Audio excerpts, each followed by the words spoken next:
Dios les bendiga, muy buenas noches. Un privilegio volver a estar con ustedes, disfrutar una vez más el seguir creciendo en el conocimiento de nuestro Señor Jesucristo. Continuamos hablando sobre las doctrinas fundamentales, las doctrinas a las cuales Dios nos ha entregado. Seguimos hablando sobre la doctrina del pecado. Y hoy vamos a hablar sobre el pecado en el creyente. Entonces, les animo de todo corazón para que estudiemos, para que abramos las Escrituras y podamos disfrutar ese maravilloso privilegio que tenemos de ser discipulados por el Espíritu Santo, discipulados por el Señor y preparados para su segunda venida. Acompáñenme en oración y vamos a ponernos en las manos de aquel que está sentado en el trono, aquel que es nuestro Padre, nuestro Dios, aquel que nos ha dado un Salvador, nuestro Señor Jesucristo, y por la gracia de Él hoy disfrutamos la presencia del Espíritu Santo, el cual ora e intercede por nosotros. Así que confiando en el Espíritu, que Él orará por nosotros y pondrá las palabras en nuestra boca para orar, vamos a hacerlo.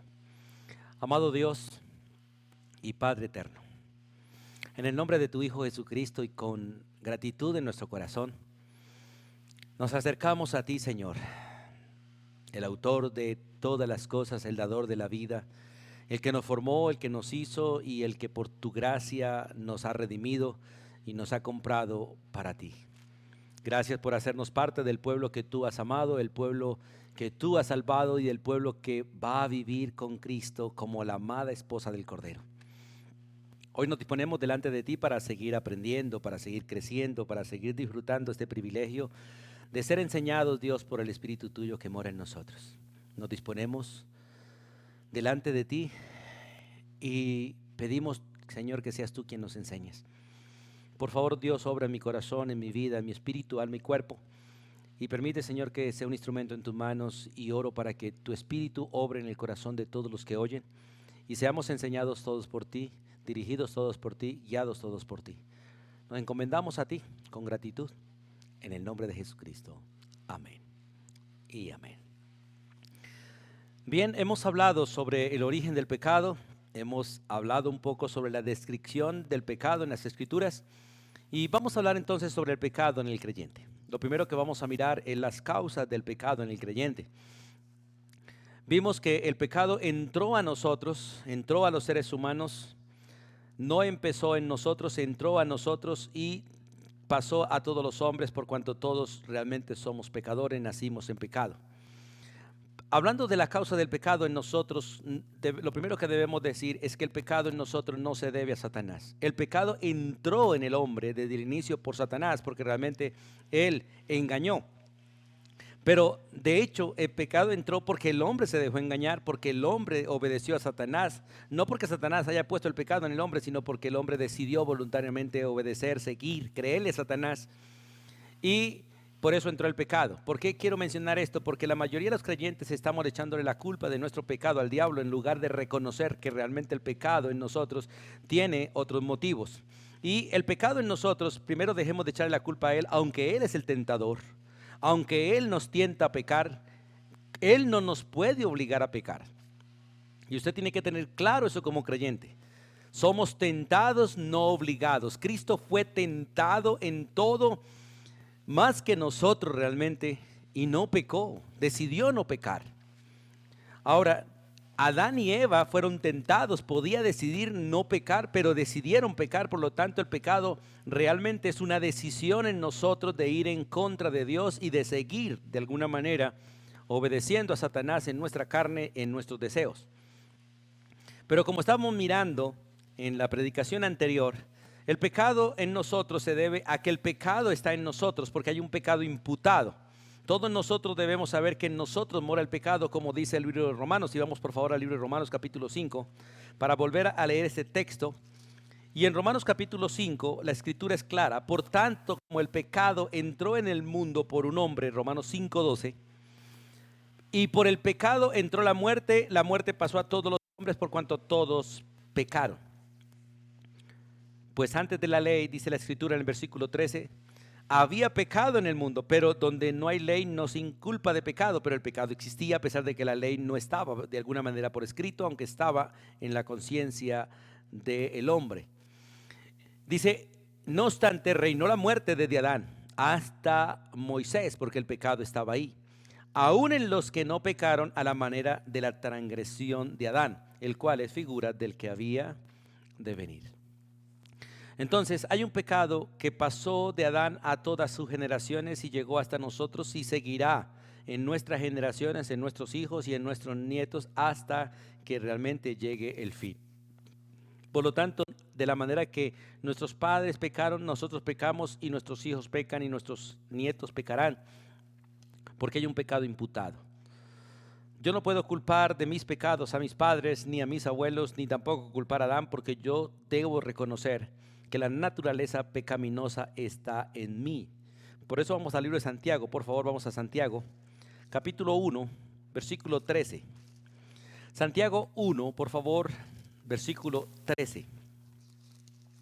Allí las escrituras son muy claras cuando dice el Señor de la siguiente manera: bienaventurado el varón, leamos desde el 12, estoy leyendo el 12. Bienaventurado el varón que soporta la tentación, porque cuando haya resistido la prueba recibirá la corona de vida que Dios ha prometido a los que le aman.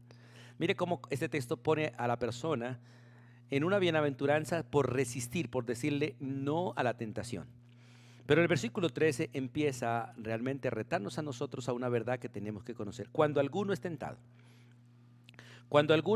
no diga que es tentado de parte de Dios, porque Dios no puede ser tentado por el mal, ni tampoco Él tienta a nadie. Dios nunca nos pone en tentación, aunque le permite al tentador tentarnos. Ahora, nosotros tenemos que ser conscientes que cuando Dios permite al tentador tentarnos, también Dios limita al tentador en la tentación, porque el tentador nunca puede tentarnos más allá de lo que nosotros podemos resistir. Por lo tanto, no podemos echarle la culpa a Satanás ni a nadie más si nosotros caemos en la tentación, porque Satanás no puede tentarnos más allá de donde nosotros resistimos. De tal manera que si nosotros cedemos a la tentación, es nuestra decisión de rebelarnos a Dios, es nuestra actitud de desconfianza en Dios. De alguna manera faltamos a la fe, faltamos a todo de lo que Dios ya ha hecho en nosotros para que nosotros no caigamos en la tentación. Y por eso el versículo 14 nos dice la verdadera razón de nuestro pecado en nosotros mismos. Dice, sino que cada uno, usted y yo, somos tentados o pecamos cuando de nuestra propia concupiscencia, cuando desde nuestros propios deseos personales somos atraídos y seducidos. Entonces, esa concupiscencia, esos deseos desordenados, aquellos deseos que nos controlan, aquellos deseos que de alguna manera queremos apetecer o queremos de alguna manera satisfacer, ellos nos llevan como va el ave al matadero. Entonces la concupiscencia, después que ha concebido, da a luz el pecado, y el pecado, siendo consumado, da a luz la muerte. Entonces, mire, es interesante, el tentador está tentándonos, pero él no nos puede obligar a pecar. Somos nosotros cuando desde nuestros propios deseos internos, esos deseos pecaminosos, esos deseos malos o buenos, de alguna manera, nos controlan. La escritura es muy clara cuando dice: todo me es lícito, pero yo no debo dejarme dominar de ninguna cosa. Mi cuerpo tiene deseos naturales, como el deseo de comer, pero puede convertirse en un deseo carnal.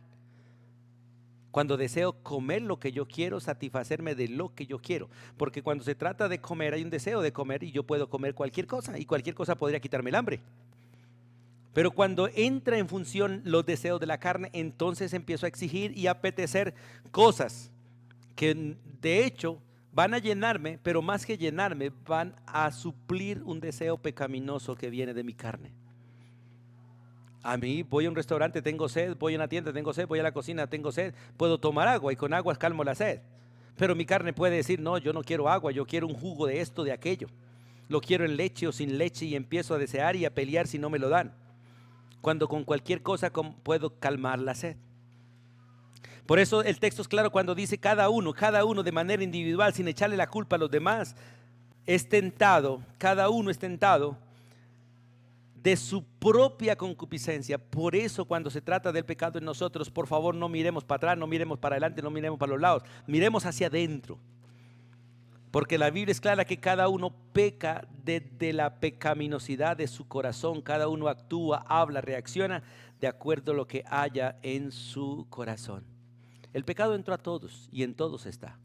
Y se manifiesta en todos de maneras distintas, pero se manifiesta. Entonces, no le echemos la culpa a Dios, pero tampoco le echemos la culpa a los demás. Porque aquí básicamente está el mismo principio de Adán y Eva. Al primero que Adán le echó la culpa de su pecado fue a Dios. La mujer que tú me diste, casi que diciéndole, yo no tenía esta mujer, tú me la diste, ella fue la que me hizo pecar, así que es culpa tuya. Entonces le echa la culpa a Dios y le echa la culpa a la mujer al mismo tiempo. Nosotros cuando pecamos somos lo mismo, le echamos la culpa a Dios y después le echamos la culpa a cualquier cosa alrededor. Pero nunca reconocemos que somos nosotros, que había un deseo en nosotros, que hay una carne en nosotros que le dimos control y ella nos llevó a pecar. Y ese deseo nos atrae, ese deseo nos seduce, dice el texto. Nos atrae, nos seduce. Entonces, al atraernos y seducirnos, nosotros cedemos y concebimos y damos a luz el pecado. Y el pecado, por ende, una vez se consume, da luz la muerte. Nos expone a la muerte, nos expone a las enfermedades, nos expone a la debilidad. Entonces, por favor, cuando hablemos del pecado, no le echemos la culpa a nadie, ni a Dios, ni al diablo, ni a las personas, ni a las circunstancias. Reconozcamos que el pecado está en nosotros. Esa vieja naturaleza está en nosotros. Vamos al libro de Romanos, por favor, capítulo 7, donde las escrituras de manera muy, muy clara, realmente hablando de la experiencia del apóstol Pablo como hombre, un siervo de Dios, un gran siervo de Dios, un apóstol de Dios, él por el Espíritu nos muestra esta lucha que hay en nosotros y él reconoce que el pecado se debe a la naturaleza pecaminosa que está en él. Leamos desde el versículo 14 en adelante de Romanos 7. Porque sabemos que la ley es espiritual, escuche, mas yo soy carnal, vendido al pecado. Recuerde que esta naturaleza de alguna manera está esclava, ha sido esclavizada desde el principio del vientre de la madre al pecado. Nacimos en pecado y esclavo del pecado. Cristo vino a liberarnos, pero aún esta vieja, esta carne aún quiere de alguna manera sujetarse al pecado y deleitarse en el pecado. Y el versículo 15 dice, porque lo que hago yo no lo entiendo, dice el apóstol Pablo, pues no hago lo que quiero, sino lo que aborrezco, eso hago. Y si lo que no quiero, esto hago, apruebo que la ley es buena. De manera, escuche, de manera que ya no soy yo quien hace aquello, sino el pecado que mora en mí. Escuche, pero tampoco debemos justificar nuestros pecados solamente en nuestra vieja naturaleza, porque realmente tenemos que reconocer que la vieja naturaleza, como creyentes, ella no tiene autoridad sobre nosotros. Fuimos separados. Y esta separación no es divorcio. Cuando una persona se divorcia, no está separada. Solamente ha roto el disfrute de su relación, pero ellos siguen unidos hasta que la muerte los separe. Lo único que separa a un hombre de una mujer no es el divorcio, es la muerte. Es la muerte. Por eso tengan cuidado los que se quieren separar, porque si realmente se quieren separar y quedar bien separados, Dios podría matar a cualquiera de los dos para que realmente queden separados y el que quede vivo quede libre realmente para casarse otra vez. Porque de lo contrario, siguen unidos hasta que alguno de ellos muera.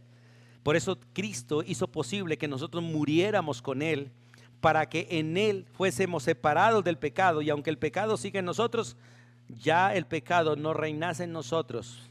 Por eso debemos considerarnos muertos, separados al pecado, pero vivos para el Señor y consagrados para el Señor. Por eso el texto es muy claro, de manera que ya no soy yo quien hace aquello, sino el pecado que mora en mí. Y yo sé que en mí, esto es en mi carne, no mora el bien, porque el querer el bien está en mí, pero no el hacerlo. Y si hago lo que no quiero, ya no lo hago yo, sino el pecado que mora en mí. Así que queriendo yo hacer el bien, hallo esta ley, que el mal está en mí, porque según el hombre interior me deleito en la ley de Dios, pero veo otra ley en mis miembros que se revela contra la ley de mi mente y me lleva cautivo a la ley del pecado que está en mis miembros. Miserable de mí, ¿quién me librará de este cuerpo de muerte? Entonces, mire, esa lucha está en nosotros, por eso nosotros somos los que debemos humillarnos. Vemos en la Biblia un ejemplo muy maravilloso de esto, es el rey David en el Salmo 51. Después de que realmente es confrontado por el profeta Natán sobre su pecado, él reconoce que él es el que ha pecado y que el pecado de él está delante de Dios, y reconoce que él es pecador desde el vientre de su madre, que nació en pecado y que realmente él es el que ha pecado contra Dios, y se humilla. Él no le echa la culpa a Betsabé, ni a su belleza, ni a su desnudez, ni el día que se estaba bañando. Él no dice, Señor, pero mire, esa mujer estaba bañándose públicamente. No. Él reconoce que él es el que ha pecado desde sus concupiscencias. Y es maravilloso realmente mirar este principio. Cuando vemos hombres como Nehemías y otros que confiesan el pecado, dicen, sí, mis padres pecaron, el pueblo ha pecado, nosotros hemos pecado, merecido lo tenemos. Cada uno debe hacerse consciente de sus pecados y Dios es muy claro. Dios no castigará a los hijos por los pecados de los padres ni a los padres por los pecados de los hijos. Cada uno decide. Aunque los hijos copian de nosotros nuestras malas conductas y nosotros les enseñamos malas conductas a ellos, ellos son responsables porque Dios les ha dado voluntad. Y ellos deciden hacer o no hacer, deciden copiar o no copiar, deciden imitar o no imitar. Así que cada uno es responsable de su propio pecado. Ahora, miremos cómo se manifiesta el pecado en nosotros los creyentes. En la primera carta a los Corintios, vamos ahí, después de Romanos está Corintios. En el capítulo 3, una de las manifestaciones del pecado en nosotros es la carnalidad.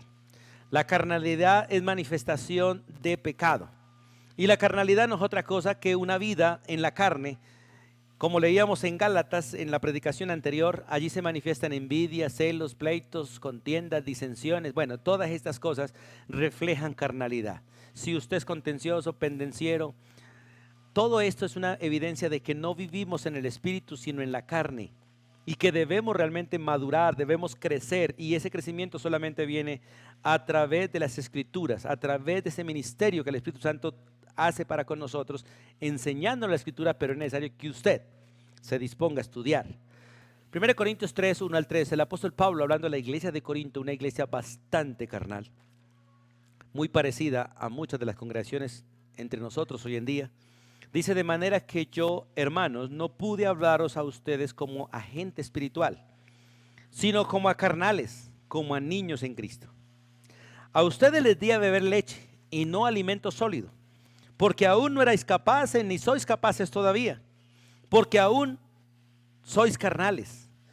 ¿Y cómo muestra la carnalidad? Dice, pues hay entre vosotros celos, entre vosotros hay contiendas, hay disensiones o divisiones.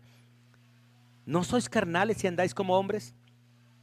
Además había esa división partidista en la iglesia. Dice, unos dicen yo ciertamente soy de Pablo, otros dicen yo soy de Apolos, otros dicen yo soy de Cefas. Y bueno, así de esta manera, y les dice, ¿no sois carnales cuando ustedes pensáis así?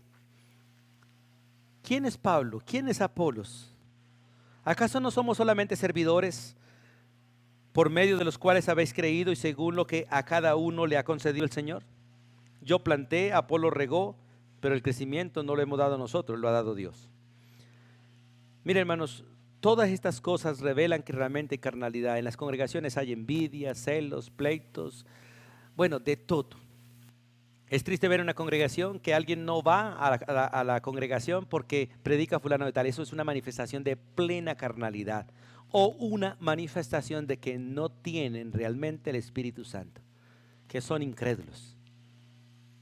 Porque realmente el que es espiritual escucha el mensaje, porque no está escuchando hombres, va a escuchar a Dios y escucha el mensaje. Y escuchando el mensaje por el Espíritu puede saber qué es bueno y qué no es bueno. Y retiene lo que es bueno para su bien, para su propia edificación y para bendición del cuerpo. Como cuando usted tiene madurez y le sirven una comida, usted sabe qué debe comer y qué no debe comer. A no ser que lo controlen sus deseos y coma de gula y coma sin saber. En eso ya mostraría inmadurez. Por eso es interesante mirar que el pecado se manifiesta en nosotros en carnalidad. En el libro de Hebreos, vamos allí por favor al libro de Hebreos, también se revela y manifiesta carnalidad en aquella iglesia. En el capítulo 5, versículo 11, escribe el autor a los Hebreos, acerca de esto tenemos mucho que decir y difícil de explicar, por cuanto os habéis hecho tardos para oír. Porque realmente esto se manifiesta realmente en el creyente, es que el creyente inmaduro, el creyente que vive en pecado, es tardo para oír. No escuchan. Y si escuchan no entienden, y si entienden no obedecen.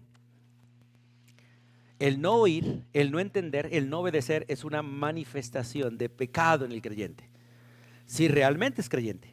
Por eso dice, acerca de eso tenemos mucho que decir y difícil de explicar por cuanto os habéis hecho tardo para oír. Pues debiendo ya ser maestros después de tanto tiempo, tenéis necesidad de que se os vuelva a enseñar cuáles son los primeros rudimentos de las palabras de Dios, y habéis llegado a ser tales que tenéis necesidad de leche y no de alimento sólido. Y todo aquel que participa de la leche es inexperto en la palabra de justicia, porque aún es un niño espiritual. Pero el alimento sólido es para los que han alcanzado madurez, para los que por el uso tienen los sentidos ejercitados en el discernimiento del bien y del mal. Por eso el capítulo 6 empieza dándoles un reto. Por tanto, dejando ya los rudimentos son las cosas básicas. Vamos hacia adelante, vamos a la perfección, no echando otra vez el fundamento de arrepentimiento de obras muertas, de la fe en Dios, de la doctrina de bautismo, de la imposición de las manos, de la resurrección de los muertos y del juicio eterno. Y esto haremos si Dios en verdad lo permite. Tenemos muchas personas que tocan, repite y repite y repita el mismo sermón, porque ellos no pasan de ahí. Y hay gente realmente que no se les puede repetir un sermón porque creen que ya lo saben todo, y eso también es inmadurez. El maduro oye todo, todo. Aprende en toda circunstancia y en todo momento. Tiene humildad para oír lo que ya sabe, y tiene humildad para procesarlo, y tiene humildad para disfrutarlo. Por eso, hermanos, qué bueno que entendamos esto y no seamos realmente como estas dos congregaciones, como la iglesia de los Corintios y la iglesia hebrea, que después de tanto tiempo seguían siendo carnales. Y en 1 Corintios 11:30 se revela realmente también en muchas de nuestras debilidades, porque el pecado se manifiesta en nosotros a través también de la disciplina de Dios, y muchas de las debilidades y enfermedades de los hermanos solamente están mostrando su condición cristiana. Muchas personas gastan millones de pesos buscando medicamentos para su salud, cuando su sanidad está a un ápice no más, a una confesión delante de Dios no más. ¿Por qué? 1 Corintios 11:30 dice estas palabras: por lo cual hay muchos enfermos y debilitados entre vosotros, y muchos ya han muerto. Si nos examinásemos a nosotros mismos, nosotros no seríamos juzgados. Mas siendo juzgados, somos castigados por el Señor, para que no seamos condenados con el mundo. Y si ustedes miran esto, se debe a la pecaminosidad de la iglesia. Una iglesia que vivía satisfaciendo sus propios deseos, una iglesia que vivía en la gula, vivía en la borrachera, una iglesia que vivía en fornicación, adulterio. Bueno, todas estas cosas se pueden manifestar en los creyentes. Parece difícil, pero es real. Y tenemos que entender eso, hermanos. Un creyente puede participar y actuar como un impío sin dejar de ser creyente, pero no madurará, y el pecado se manifestará en carnalidad, en debilidad o en enfermedades. Ahora, no toda enfermedad es causa del pecado, pero de verdad toda enfermedad tiene raíz en el pecado, porque si no fuéramos pecadores no nos enfermaríamos.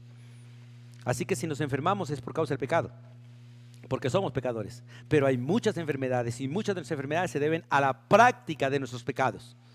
Por lo tal, la solución no es medicina, la solución no son médicos, la solución es la confesión de nuestro pecado. Como dice la Biblia: confesaos vuestros pecados, vayan, confiesen y oren, y la oración de fe salvará al enfermo, no la medicina, la oración de fe. Aunque Dios puede usar medicina también en ese proceso. También dice la Biblia que el que confiesa sus pecados y se aparta alcanza misericordia, y dentro de esta misericordia está la sanidad. También dice la Biblia que si confesamos nuestros pecados, Dios es fiel y justo para perdonar nuestros pecados y limpiarnos de toda maldad. Por eso, hermanos, ojo cómo se manifiesta el pecado en nosotros: en carnalidad, en debilidad, en enfermedades, y en muchos en muerte, como dice el texto de 1 Corintios 11. Y vamos a San Juan 5, por favor. San Juan 5, en el Evangelio de Juan, capítulo 5, versículo 17,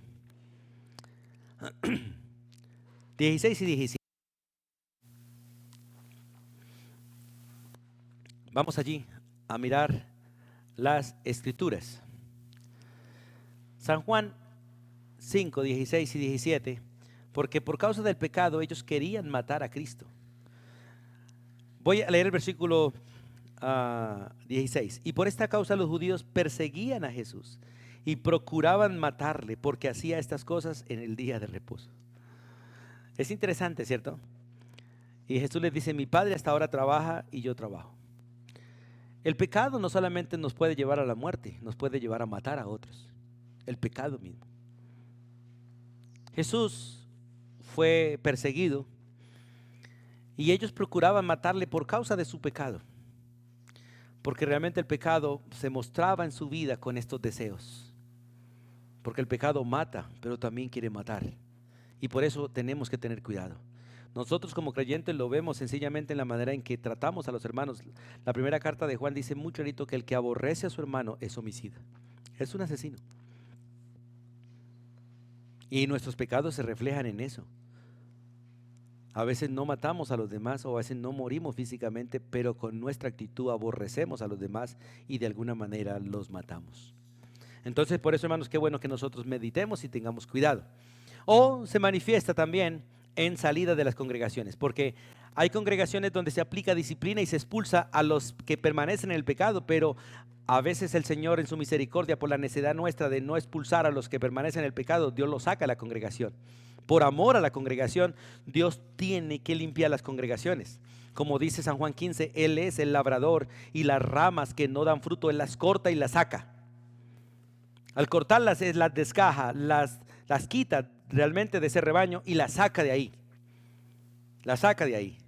De algunas ha tenido misericordia llevarlas a otro redil y allí las restaura, pero a otras realmente las destruye porque se han convertido básicamente en personas perjudiciales para el cuerpo.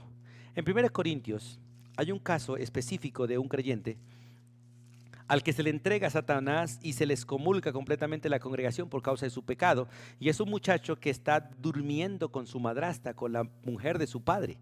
Dice el capítulo 5, versículo 1, de cierto se oye que hay entre vosotros fornicación y tal fornicación cual ni aún se nombra entre los gentiles, tanto que alguno tiene la mujer de su padre. En el versículo 4 dice, en el nombre de nuestro Señor Jesucristo reunidos vosotros y mi espíritu con el poder de nuestro Señor Jesucristo, el tal se ha entregado a Satanás para destrucción de la carne a fin de que el espíritu sea salvo en el día del Señor.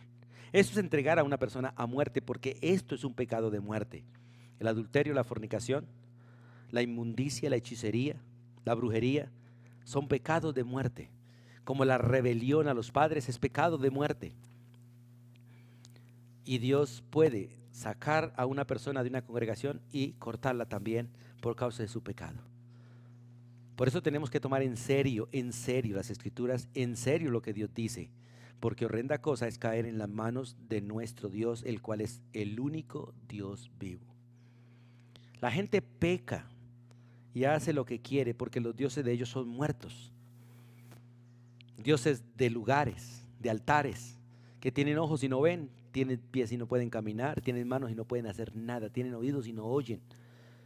Pero nuestro Dios es vivo y está en todo lugar y puede dar vida y puede matar, puede dar y puede quitar. Por lo tanto, hay que tomar en serio a nuestro Dios y tomar en serio el peligro de pecar. Tomar en serio, porque el pecado tiene manifestaciones y el pecado es fácil verlo en nuestra vida y el pecado trae consecuencias. Pero Dios en su misericordia nos ha dado a nosotros solución y vamos a mirar algo sobre la limpieza del pecado. La limpieza del pecado en el creyente. Vamos a 1 de Juan capítulo 1, por favor, para mirar las soluciones o la solución que Dios nos ha dado. Y recuerde que la solución siempre está centrada en una persona, en Cristo Jesús. Dice 1 de Juan 1:7. Si andamos en luz como Él está en luz, tenemos comunión unos con otros y la sangre de Jesucristo su Hijo nos limpia de todo pecado. En la primera solución que tenemos es la limpieza del pecado desconocido. Este texto realmente habla del pecado que nosotros no conocemos. Y el pecado que nosotros no conocemos, Dios lo limpia con la comunión con Él. Les coloco un ejemplo. Si yo tengo amistad con alguien a quien aprecio, yo le paso por alto muchas cosas sencillamente en la amistad y en el aprecio que le tengo.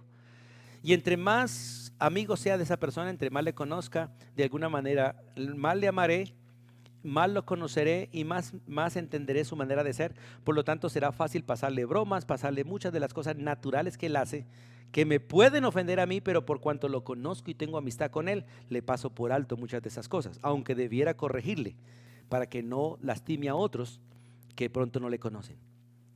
Dios nos conoce. Dios nos conoce. Él conoce mi ignorancia, Él conoce realmente mi conocimiento y sabe de qué soy consciente y de qué no soy consciente. Por lo tanto, aquellas cosas que yo hago, que las cuales no soy consciente, Él me las pasa por alto en la comunión, porque realmente Él me ve en Cristo Jesús. Y por verme en Cristo Jesús, Él me pasa por alto todo esto. Pero hay otros pecados, otras actitudes que son conocidas por mí, que soy consciente de ellas y que las hago voluntariamente, y Dios no me las va a pasar por alto sencillamente por la comunión que tengo con Él. Tengo que confesarlas para realmente ser limpiado. Y por las cosas que desconozco, Dios no me va a castigar, pero por las cosas que conozco y las hago voluntariamente en rebelión, Él me va a disciplinar, porque me ama. Y Él no va a tolerar mi desobediencia, no va a tolerar mi rebelión, Él no va a tolerar mis caprichos, Él no va a tolerar mi actitud insubordinada de actuar, no la va a tolerar. Por lo tanto, me va a corregir. Así que la única opción que tengo es confesar, como dice el versículo 9. Si confesamos nuestros pecados, porque el versículo 8 dice, si decimos que no tenemos pecado, nos engañamos a nosotros mismos y la verdad no está en nosotros. Yo soy consciente que tengo pecado, porque el pecado está en mí. Y yo soy consciente que yo peco, y aquello de lo cual soy consciente, no puedo pretender que Dios me lo va a pasar por alto. No, porque Dios no dará por inocente a ninguno. Él pasará por alto aquello que Él sabe que yo no soy consciente, que ignoro, lo pasará por alto. Y llegará el momento en que me lo va a mostrar y me lo va a enseñar, y de ahí en adelante seré responsable. Así que de todo aquello que yo soy consciente, soy responsable, y la solución es la confesión. Por eso el versículo 9 dice, si confesamos, si confieso mi pecado, Él va a perdonar mis pecados porque ya me ha perdonado en Cristo. Y me limpiará de toda maldad. Este es un ministerio del Espíritu Santo con las Escrituras, de que me está limpiando todos los días de aquellas cosas que yo hago en mi pecaminosidad, en mi rebelión. Por eso es necesario que entendamos esto y entendamos que hay pecados desconocidos que son limpiados por la comunión, pero los pecados conocidos es necesario confesarlos.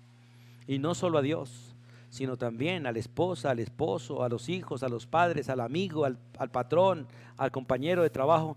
Muchas cosas que hacemos voluntariamente que los ofendemos, y tenemos que confesar el pecado a Dios y confesarle a la persona también que la hemos molestado, reconocer delante de ellos que hemos fallado. Recuerde que el pecado es siempre contra Dios, siempre, y por eso todo pecado que cometamos debemos confesarlo delante de Dios, pero al mismo tiempo tenemos que arreglar el daño que hemos hecho a las personas, el daño que le hemos hecho a ellos, debemos confesarlo como parte de nuestra limpieza. El versículo 6 de Primera de Juan dice que el no confesar el pecado es andar en tinieblas. El no confesar el pecado es andar en tinieblas. Si decimos que tenemos comunión con Él y andamos en tiniebla, mentimos y no practicamos la verdad. Entonces, si yo no confieso mi pecado, soy un mentiroso. Si yo no confieso el pecado, ando en tinieblas. Si yo no confieso el pecado, realmente muestro que no practico la verdad. Por eso la verdad me lleva a reconocer, a confesar y a apartarme. Por eso es necesario, hermano, que entendamos las Escrituras. Entonces, no confesar el pecado es andar en tinieblas. El versículo 8, no confesar el pecado es engañarnos a nosotros mismos.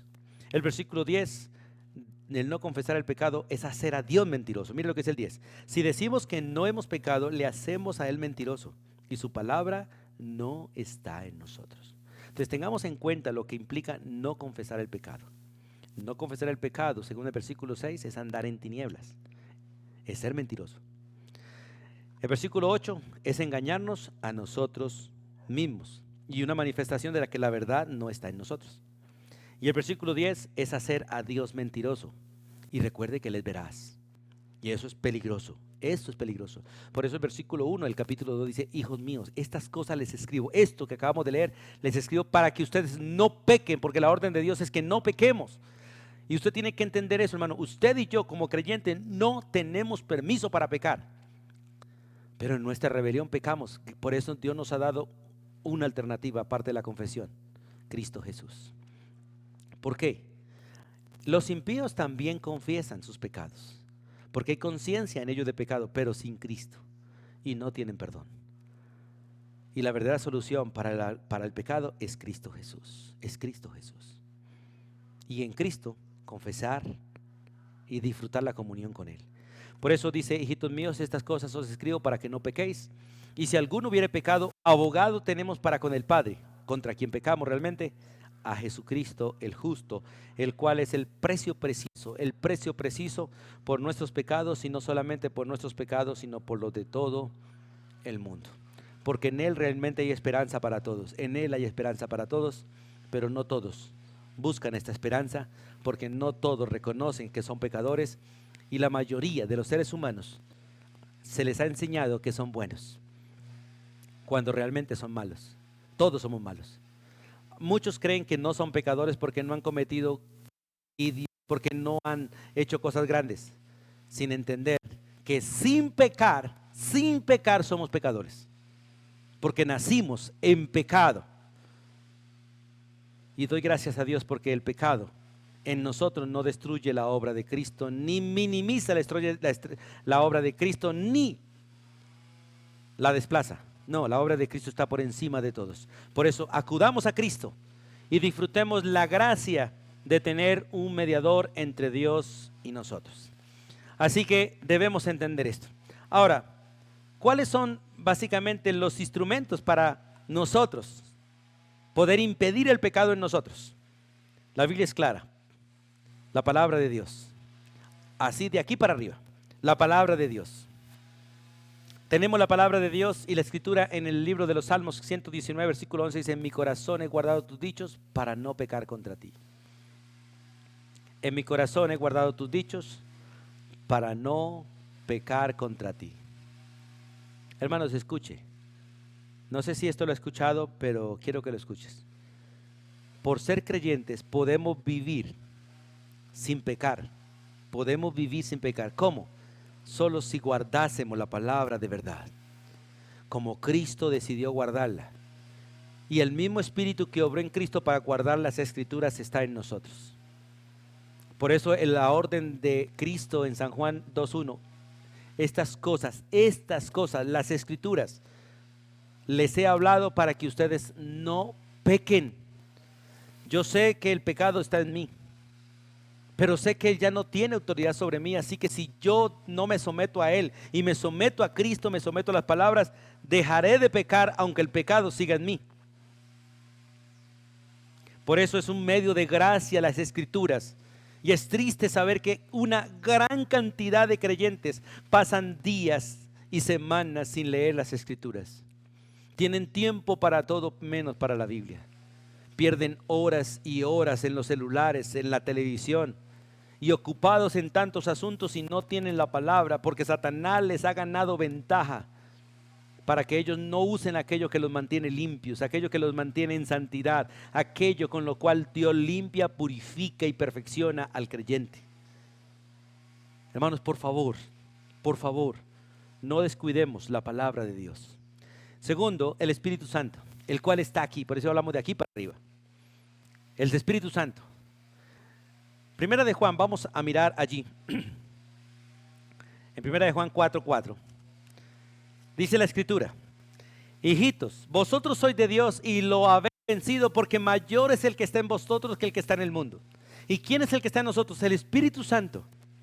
El Espíritu Santo es el que santifica con la palabra. Por lo tanto, por el Espíritu Santo podemos vivir separados. Por eso dice la Biblia: andad en el Espíritu. Porque el que anda en el Espíritu no anda satisfaciendo los deseos de la carne. Porque los deseos de la carne son contra el Espíritu y el Espíritu contra la carne. Ellos jamás van a ser amigos. Son enemigos. Enemigos a la muerte, enemigos a morir. Los deseos de la carne no son compatibles con el fruto del Espíritu, y el fruto del Espíritu no es compatible con el deseo de la carne. Por eso no se habla de los deseos del Espíritu, se habla del fruto de Él, de la obra de Él en nosotros. Por eso es necesario que usted y yo mantengamos una relación íntima con el Espíritu. Y esto realmente lo hacemos cuando decidimos andar en obediencia a las Escrituras. No puede ser el uno sin el otro. El Espíritu Santo no obra sin la palabra, y la palabra no funciona sin el Espíritu. Y el tercer medio de gracia es la oración de Cristo. No nuestras oraciones, la oración de Cristo y la oración del Espíritu. Muchas de nuestras oraciones, la verdad, son en la carne. Pero la oración del Espíritu y la oración de Cristo son las oraciones que realmente están a nuestro favor en ese ministerio que Dios nos ha dado para estar limpios delante de Él.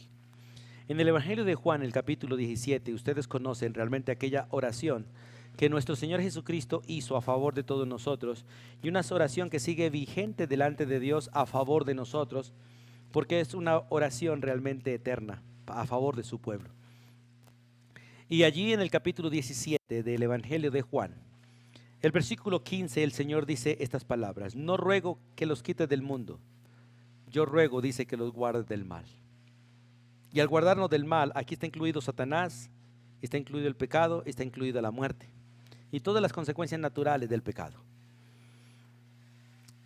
Y en el versículo es muy claro, ¿no?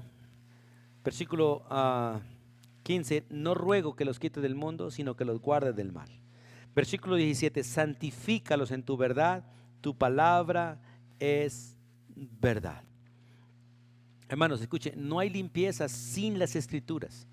No hay limpieza sin la sangre de Cristo, no hay limpieza sin el Espíritu Santo, no hay limpieza sin las Escrituras. No trates de buscar limpieza de tus pecados de otra manera, no lo busques religiosamente, no lo hay. Ahora usted puede leer Biblia y seguir en las mismas, porque es un ministerio del Espíritu Santo en tu corazón realmente, porque Él es el que santifica, Él es el Espíritu Santo y el que santifica. Él es el Espíritu de verdad y el que realmente nos convence de la verdad y el que nos hace libres con la verdad. El Espíritu Santo. Por eso, hermano, qué bueno entender estos principios para que nosotros podamos disfrutar la gracia de vivir en obediencia al Señor. Ahora, hablemos de algo de lo que hace el pecado en nosotros. De lo que hace el pecado, de hecho, en el ser humano en general. Lo ha hecho y siempre lo ha hecho en la humanidad y lo hace también en el creyente. En el libro de Hechos, vamos allí. Lo que hace el pecado en el ser humano. Hechos 28. En Hechos 28, el versículo 27, dice la Escritura: porque el corazón de este pueblo se ha engrosado y con oídos oyeron pesadamente, sus ojos han cerrado para que no vean con los ojos y oigan con los oídos y entiendan con el corazón y se conviertan y yo los sane. Ahora, todo esto es consecuencia básicamente del pecado. El pecado entorpece completamente los 5 sentidos del ser humano. El pecado enceguece. El pecado quita la audición, lo vuelve a uno sordo a las cosas de Dios. El pecado le quita a uno la sensibilidad. El pecado le quita a uno el olfato y el gusto a las cosas de Dios. Pero se las abre a la carne y al mundo. Porque somos excelentes para oír, para ver, para desear, para apetecer, para oler, para gustar las cosas vanas de este mundo, pero entorpece completamente los sentidos para las cosas espirituales. Eso hace el pecado en todos los hombres, incluyendo los creyentes. Por eso estas palabras, hablando del pueblo, dice: porque el corazón de este pueblo se ha engrosado, se ha llenado de grasa, y con los oídos oyeron pesadamente. No sé por qué a veces en las congregaciones lo que más le da a la gente sueño, y es en el momento de la predicación. En el tiempo de la alabanza, en el tiempo están todos contentos, brincan, saltan. Pero cuando se trata de la predicación, la gente empieza a dormirse, empieza a cabecear. Y muchos pasan realmente unas veladas excelentes en los templos, duermen de manera profunda, descansan. Y la pregunta es: ¿a causa de qué? ¿Será cansancio, agotamiento solamente, o será a causa del pecado que sus oídos se vuelven pesados y sus ojos se cierran para no oír y para no ver? Y de esta manera su corazón se aparta y de esta manera no se convierten, no se sanan, no se restauran, siguen en sus propios pecados. Es bueno que miremos. Vamos al libro de Efesios capítulo 4. Hablando también de lo que hace el pecado, y esto en el texto directamente del impío, pero también puede suceder en los creyentes. Efesios 4, 18. Dice, leo el versículo 17 y 18. Esto pues digo y requiero en el Señor que ya no andéis, porque se puede andar como ellos, ya no andéis como los otros gentiles que andan en la vanidad de su mente. El pecado hace que la gente ande en la vanidad y no en la verdad. En la vanidad y no en la verdad. ¿Y por qué? Dice, porque tienen el entendimiento entenebrecido, o sea, oscuro, ajenos o desalineados de la vida de Dios, por la ignorancia que en ellos hay, por la dureza de su corazón. Toda persona ignorante es dura de corazón. Pero la persona que realmente tiene el conocimiento de la verdad bajo el control del Espíritu Santo llega a ser humilde. Porque el que tiene conocimiento sin el Espíritu Santo se vuelve soberbio también. Por eso dice la Biblia que el mucho conocimiento envanece, pero el amor edifica. Por eso es necesario, hermanos, que nosotros miremos hasta dónde el pecado está entorpeciendo nuestra vida. En el libro de Isaías capítulo 53, versículo 6, habla de cómo el pecado descarría. Isaías 53, versículo 6, donde la Escritura dice, todos nosotros nos descarriamos como se descarrían las ovejas. Cada cual se apartó por su camino, por su manera de andar, por su propia actitud, mas Jehová cargó en él el pecado de todos nosotros. Entonces el pecado entorpece, el pecado oscurece, el pecado desvía y el pecado corrompe. Romanos capítulo 3, vamos allí por favor, Romanos capítulo 3. La escritura es clara en este texto de todo lo que el pecado ha hecho en el ser humano y puede hacer. En el versículo 10 de Romanos capítulo 3, empieza a decir, como está escrito, no hay justo ni aun uno, porque el pecado ha hecho a todos los seres humanos injustos. El pecado hace que la gente no entienda, hace que no busque a Dios. El pecado desvía, lo hace a uno inútil y lo hace malo, porque dice no hay ni uno que haga lo bueno. Pero el versículo 13 en adelante muestra que el pecado corrompe completamente nuestro lenguaje, nuestra lengua. Sepulcro abierto es su garganta, con su lengua engañan, veneno de áspid hay debajo de sus labios. Su boca está llena de maldición, su boca está llena de amargura, y sus pies se apresuran a derramar sangre. Quebranto y desventura hay en sus caminos, y no han conocido camino de paz. Esto lo ha hecho el pecado en el impío, pero también lo puede producir en el creyente. Porque el creyente por la carne puede actuar igual y puede hacer cualquier cosa que los impíos también han hecho o están haciendo. Y el pecado, dice Jeremías capítulo 17, versículo 9, engaña el corazón. No hay cosa más engañada por el pecado como nuestro propio corazón. Por eso la Biblia nos ordena no andar conforme a nuestro corazón. Engañoso es el corazón más que todas las cosas y perverso, dice la Biblia. ¿Quién lo conocerá? ¿Quién? Solo Dios. Mire, vamos a mirar el texto completo. Jeremías 17, versículo 9. Engañoso es el corazón más que todas las cosas y perverso. ¿Quién lo conocerá? La respuesta es clara. Yo Jehová, solo yo Jehová, que escudriño la mente, que pruebo el corazón, para dar a cada uno según sus caminos, según el fruto de sus obras. Si yo sigo mi corazón, viviré engañado. Porque mi corazón es engañoso y perverso más que todas las cosas. Y al primero que me engaña es a mí.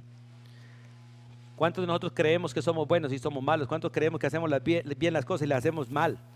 Creemos que estamos actuando a favor de los otros y estamos actuando a favor de nosotros.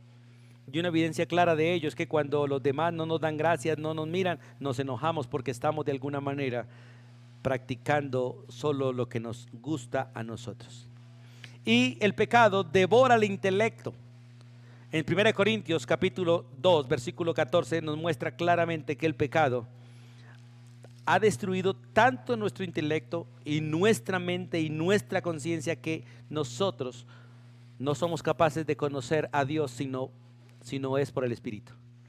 Dice la Biblia, pero el hombre natural, el hombre sin Cristo no percibe las cosas que son de Dios porque para él son locura y no las puede entender. ¿Por qué? Por el pecado, porque por el pecado que mora en él ha devorado su intelecto, ha embotado su intelecto y ya no piensa como debe pensar. Y Ezequiel 18:4 dice que el pecado condena el alma. Vamos allí al profeta, a Ezequiel. Capítulo 18, versículo 4 dice, he aquí que todas las almas son mías, dice el Señor, todas las almas son mías. Como el alma del Padre, así también el alma del Hijo es mía, y el alma que pecare, esa morirá. Porque el pecado condena el alma y el pecado mata el cuerpo. Escuche, el pecado mata el cuerpo, pero condena el alma. Por eso es necesario buscar ayuda y buscarla rápido. Y la única ayuda que realmente hay para el pecado se llama Cristo Jesús. No hay otra ayuda. Cristo Jesús. Busca a Cristo y tendrás realmente solución, o tendremos solución para nuestro pecado. Y quiero terminar ese tema sobre el pecado hablando de algunas metáforas del pecado. La Biblia dice que el pecado es venenoso como una víbora. Vamos al libro de los Salmos 140, versículo 3. El Salmo 140, versículo 3. Dice la Escritura: aguzaron su lengua como la serpiente, veneno de áspid hay debajo de sus labios. Y Romanos 3 lo acabamos de leer también. El pecado es venenoso como una víbora. Mateo 23, 33, cuando el Señor está hablando con los fariseos, el Señor les dice estas palabras allí en Mateo 23, versículo 33, les dice: serpientes, generación de víboras, ¿cómo escaparéis de la condenación del infierno? Es triste que Dios compare a una persona con una serpiente, que la compare realmente con el animal con quien es comparado el mismo diablo. Y esto es a causa del pecado. Es una metáfora, es una comparación. Es venenoso como una víbora, es terco como una mula. Mire lo que dice el libro de Job. El libro de Job, capítulo 11, versículo 12. Vamos allí, por favor, al libro de Job 11, 12. Dice la Escritura: el hombre vano se hará entendido cuando un pollino de asno montés nazca hombre. Mira esta comparación. El hombre vano se hará entendido. O sea, nunca cuando un pollino de asno montés nazca hombre. Jamás un asno ha dejado de ser asno, como jamás el mico ha dejado de ser mico. Este versículo realmente contrarresta también lo que es la evolución. Es un absurdo. El hombre vano jamás será entendido, porque es vano. Y la vanidad, la solución para la vanidad solo es la verdad: Cristo Jesús. El pecado es cruel, como un oso. Vamos a Daniel capítulo 7. El libro de Daniel capítulo 7, versículo 5. La Escritura dice: y aquí otra segunda bestia semejante a un oso, la cual se alzaba de un costado más que del otro y tenía en su cabeza 3 costillas entre los dientes, y le fue dicho así: levántate, devora mucha carne. Ahora, recuerde que son metáforas. Por la destrucción, el pecado destruye. El oso es un animal que con los mordiscos rasga y destruye y tritura. Es peligroso caer en el hocico de un oso. Son pocos los que han escapado realmente al ataque de un oso. Y es muy difícil huir del pecado, a no ser que haya quien nos rescate realmente. Es destructivo realmente como la oruga. Recuerde que la oruga es comparada realmente con un animal destructor. Y realmente el pecado así lo es. En el libro de Joel, vamos allí al libro de Joel.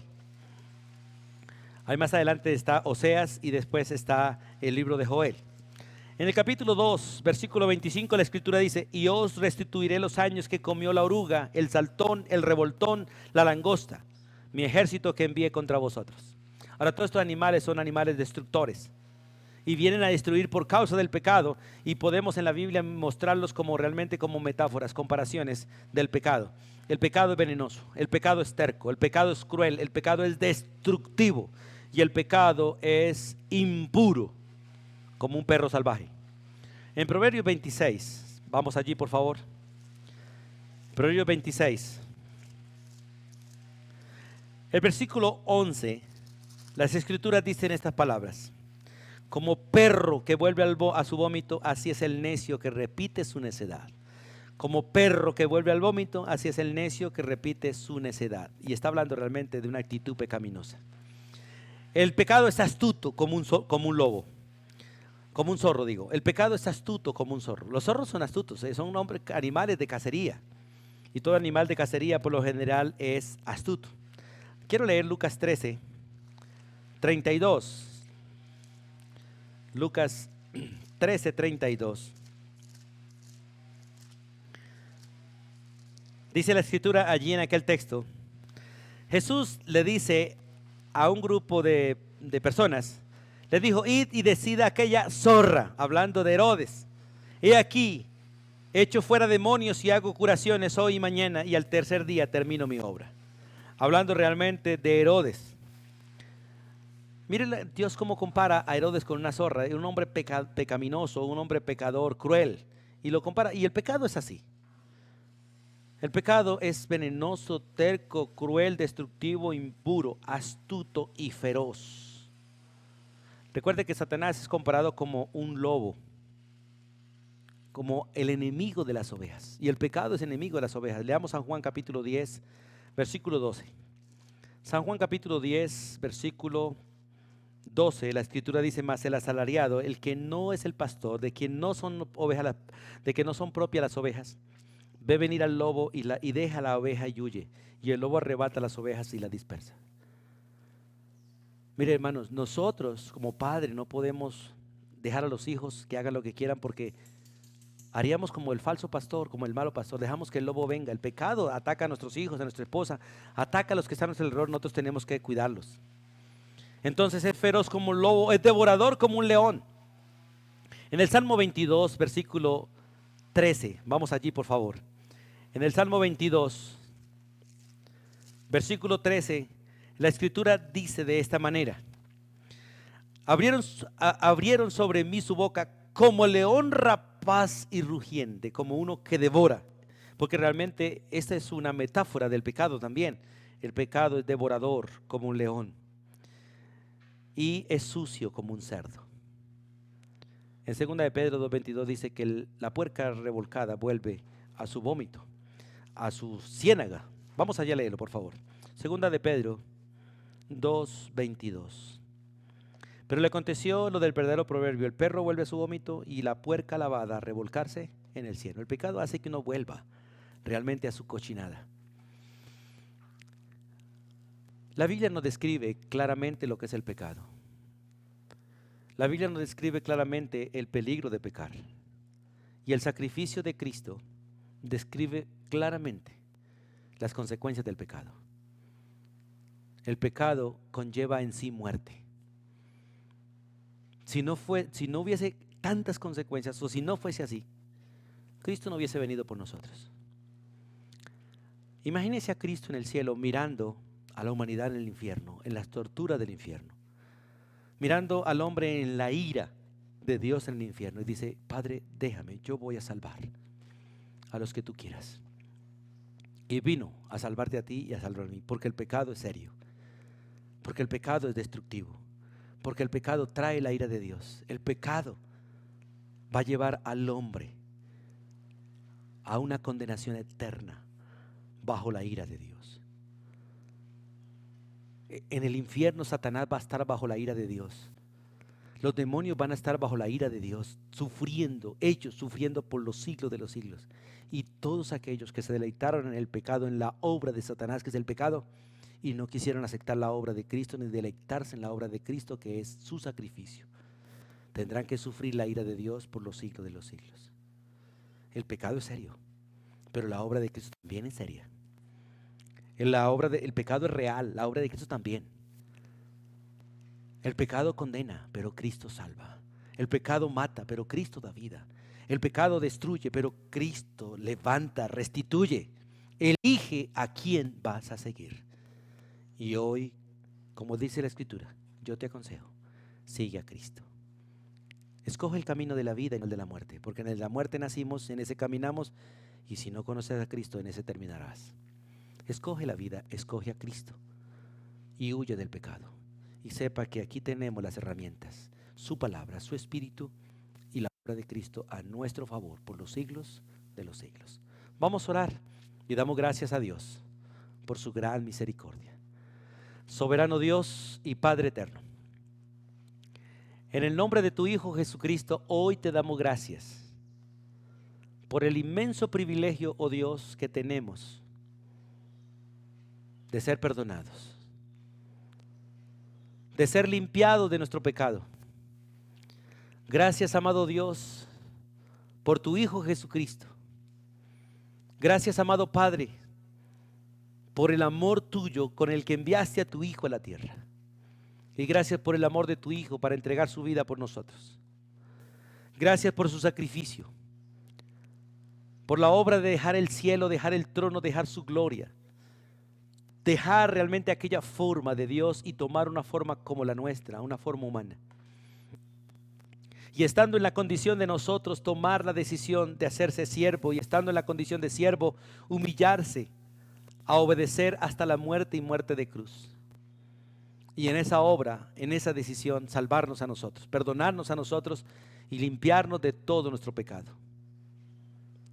Amado Dios, en el nombre de Jesús, hoy delante de ti,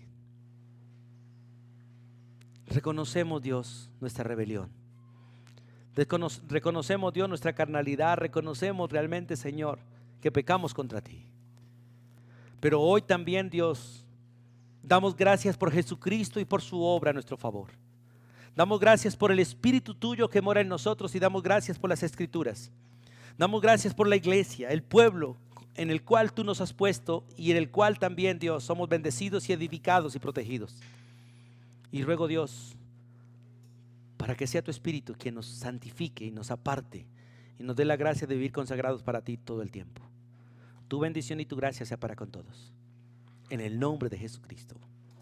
Amén y amén. Amados hermanos, Dios les bendiga. Gracias por acompañarnos y anhelamos de todo corazón que la gracia de Dios te ayude a vivir separado del pecado. Dios les guarde a todos.